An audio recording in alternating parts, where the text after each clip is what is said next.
Guys, स्वागत है आपका सक्सेस अपने यूट्यूब चैनल पर। और 5000 मैकेनिकल इंजीनियरिंग ऑब्जेक्टिव क्वेश्चंस का ये 7th लेक्चर है। प्रोडक्शन इंजीनियरिंग हमारा टॉपिक है। और इससे पहले की वीडियोस अगर आपने नहीं देखे हैं तो डिस्क्रिप्शन बॉक्स में उसका लिंक है, आप ज़रूर जाके देखिए। इसके अलावा अगर आपको इस वीडियो की नोटिफिकेशन और PDF चाहिए तो आप इस टेलीग्राम चैनल को ज्वाइन कर लीजिए, इंस्टाग्राम पर फॉलो करिए। यहाँ डेली बेसिस पे GK GS की अपडेट्स आपको मिलती रहेंगी। 190 क्वेश्चंस हम ऑलरेडी डिस्कस कर चुके हैं। 191 से हम चालू करेंगे। It is desired to perform drilling, reaming, counter boring on a work piece.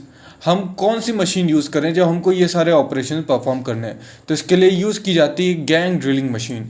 तो आप देख सकते हैं यहाँ पे स्पिंडल्स लगे हुए हैं और ये एक मशीन है जिसपे आप ये तीनों फंक्शंस परफॉर्म कर सकते हैं।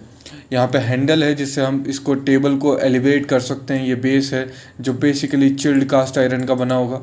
ओके, और यहाँ पे आप देख सकते हैं वेरियस मशीन्स इंस्टॉल्ड है। Drilling is an example of oblique cutting. तो ड्रिलिंग जो है वो ऑब्लिक कटिंग का एग्जांपल है। क्यों? क्योंकि जो यहाँ पे जो एंगल्स होते हैं वो ग्रेटर देन 90 डिग्रीज भी देखने को मिल जाते हैं, जिस वजह से ये ऑर्थोगोनल कटिंग होती है हमें। इन drilling operation the metal is removed by shearing and extrusion की प्रोसेस आपको देखने को मिलेगी। तो ड्रिलिंग में आपकी शीयरिंग और एक्सट्रूजन की प्रोसेस से मटेरियल रिमूव किया जाता है, मेटल रिमूव किया जाता है। In which of the following machine the work is usually rotated while the drill is fed into the work?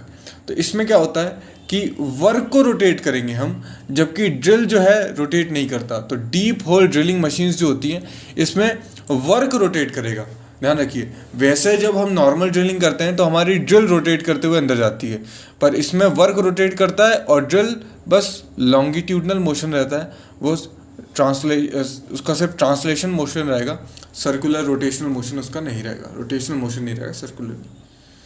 The drill spindles are provided with the standard taper known as Morse taper, इन्हें कहते हैं। आगे मैंने foot इसकी image भी लगा के रखी है, देखने को मिलेगी। The operation of smoothing or squaring the surface around the hole, इसे कहते हैं spot facing। तो smoothing और squaring जो करते हैं उस प्रोसेस का नाम है spot facing. Threading is an operation of. तो थ्रेडिंग क्या होता है? जैसे स्क्रू के ऊपर आपके थ्रेड्स बने रहते हैं ना, किसी भी स्क्रू के ऊपर, बोल्ट के अंदर साइड, बॉटल का कैप होता है, उस पर आपके थ्रेड्स बने रहते हैं। तो ये वीट टूल होता है जिसकी वजह से ये थ्रेड बनते हैं। ये लेथ में मान लो ये फंसी हुई है, ये हमारा चक लगा हुआ है और ये हमारा क्या है? टेल स्टॉक है। ये हमारा हेड स्टॉक है ना, टेल स्टॉक है। और यहाँ से ये जो वर्क है ये रोटेट करेगा और टूल जो है वो इस डायरेक्शन में फीड देता जाएगा और इस तरीके से हमें थ्रेड मिल जाएंगे। तो cutting helical grooves on the external cylindrical surface. Lapping जो होती है एक फिनिशिंग ऑपरेशन है, साइजिंग और फिनिशिंग के लिए होती है स्मॉल डायमीटर होल में।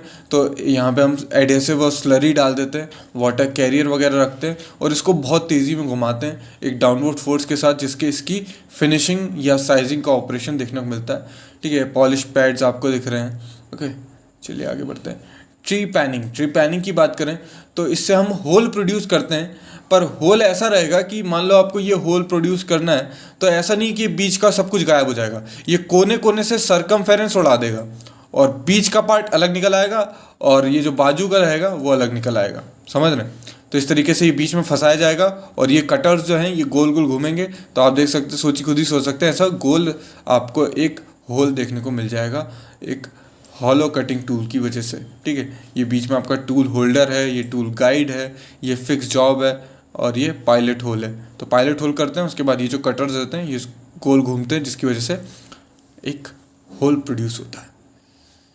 The operation of making cone shaped enlargement, उसे कहते हैं काउंटर सिंकिंग। काउंटर सिंकिंग में क्या करते हैं हम? काउंटर सिंकिंग में अगर मैं बताऊं तो इस तरीके से आपको देखने को मिलेगा।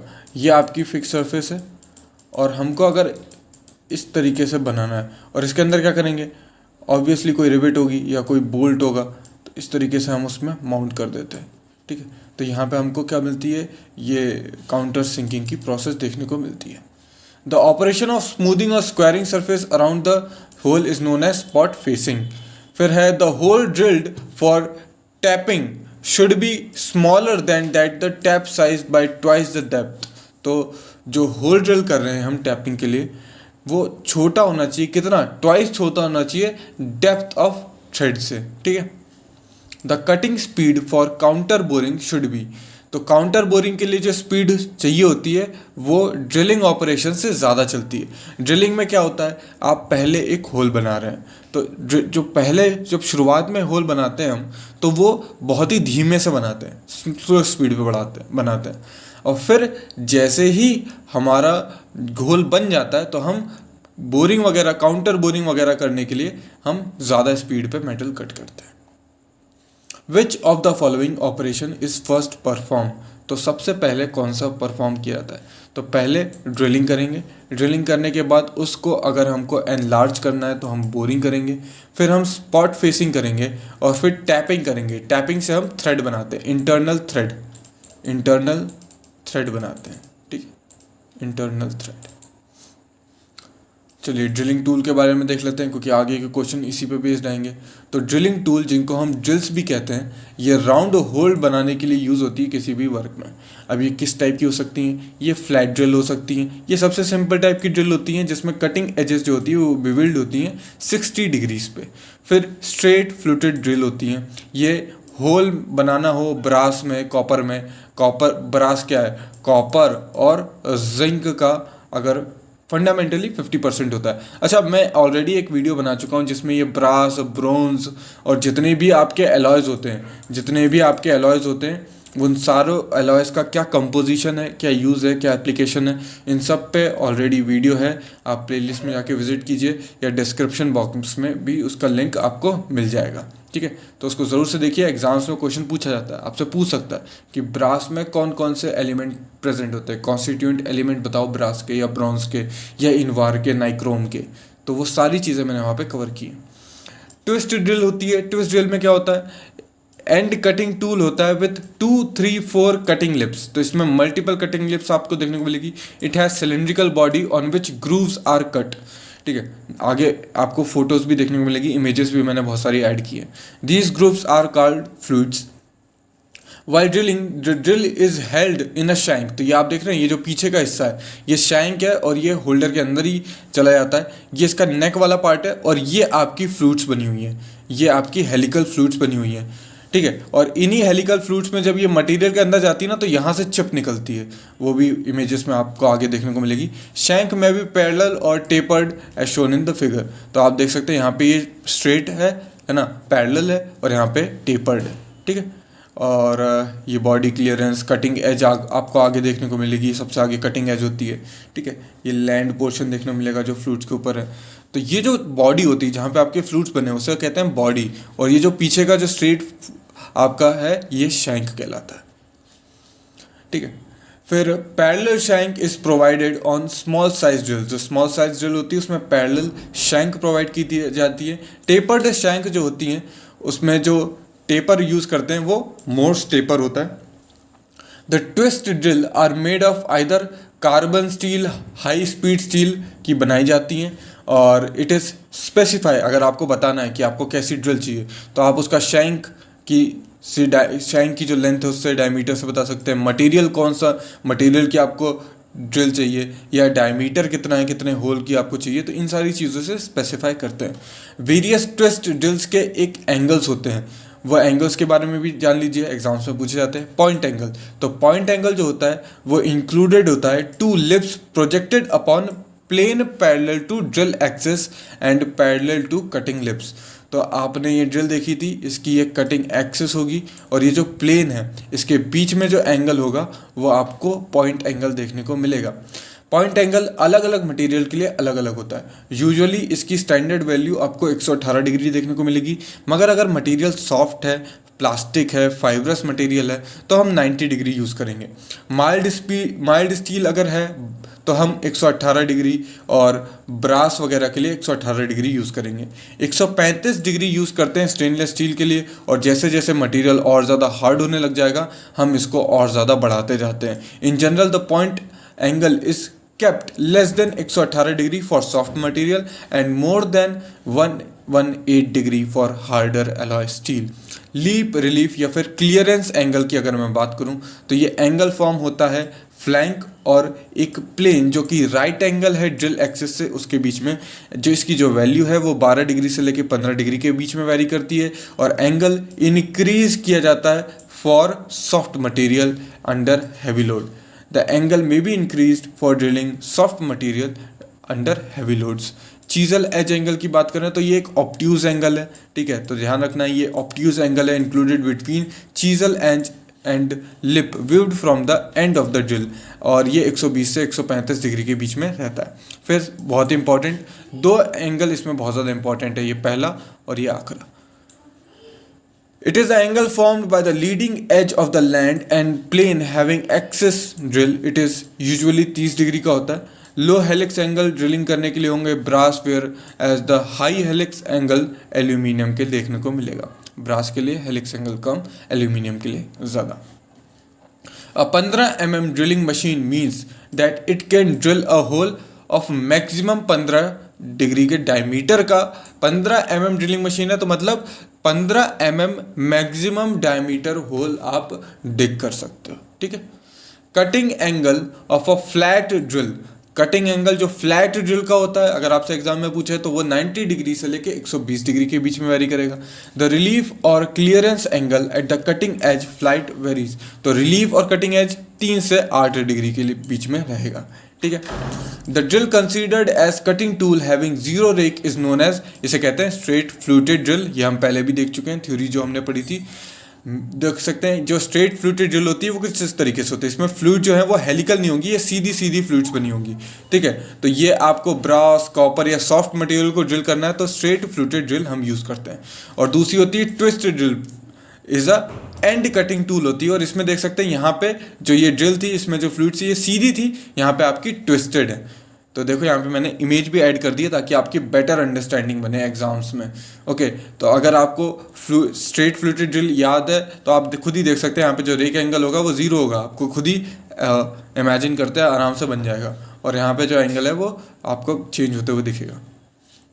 The obtuse angle included between the chisel edge and the leap is viewed from the end of the drill. इसे कहता है chisel end angle, एंड इसे देख रहे हैं तो chisel edge angle देखने को मिलता है, क्योंकि कटिंग एज जो chisel की थी वो भी आपको एंड में देखने को मिली थी।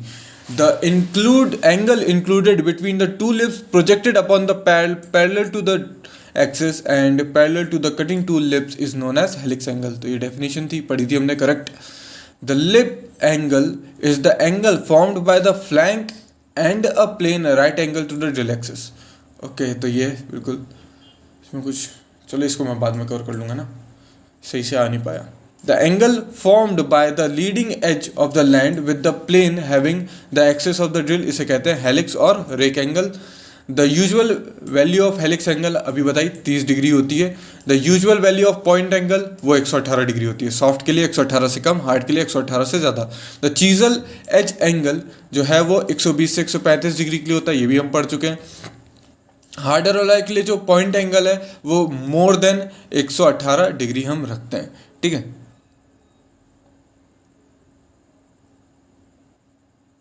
अच्छा, ये लीप एंगल की जो डेफिनेशन दी हुई है, lip clearance angle is the angle formed between flank और plane at the right angle through the drill axis, ये इसके बीच का एंगल होता है, ठीक है। तो ये डेफिनेशन पूछी थी, तो सही लिखा हुआ।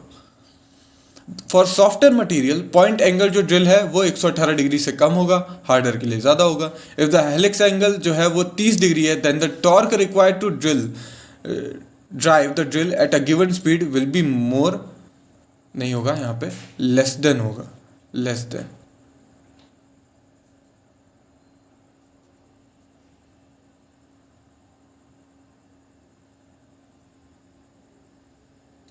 The rake angle of a single point cutting tool corresponds to helix angle of the twisted drill.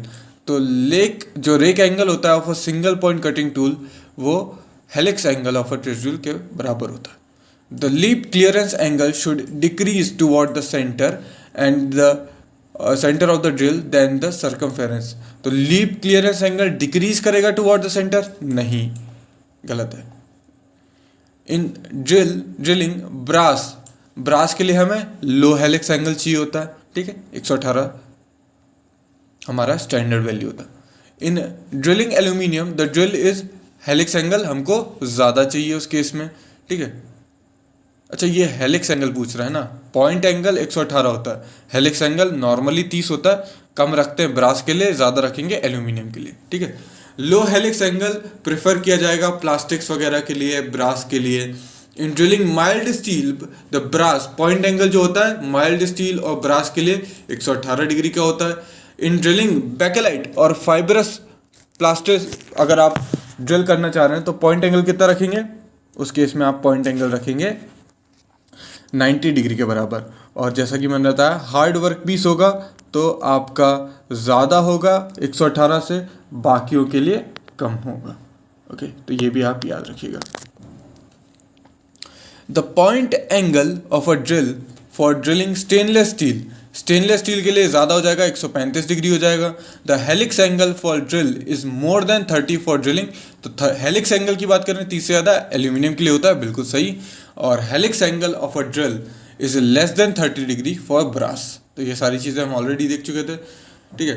तो इसके आगे के जो क्वेश्चंस है वो हम नेक्स्ट पार्ट में देखेंगे, ओके। सो ये वीडियो का एंड है, बाकी सारे क्वेश्चन भी टाइप हो चुके हैं, जल्दी आपको वीडियो मिल जाएगा। Thanks for watching and as always have a nice day.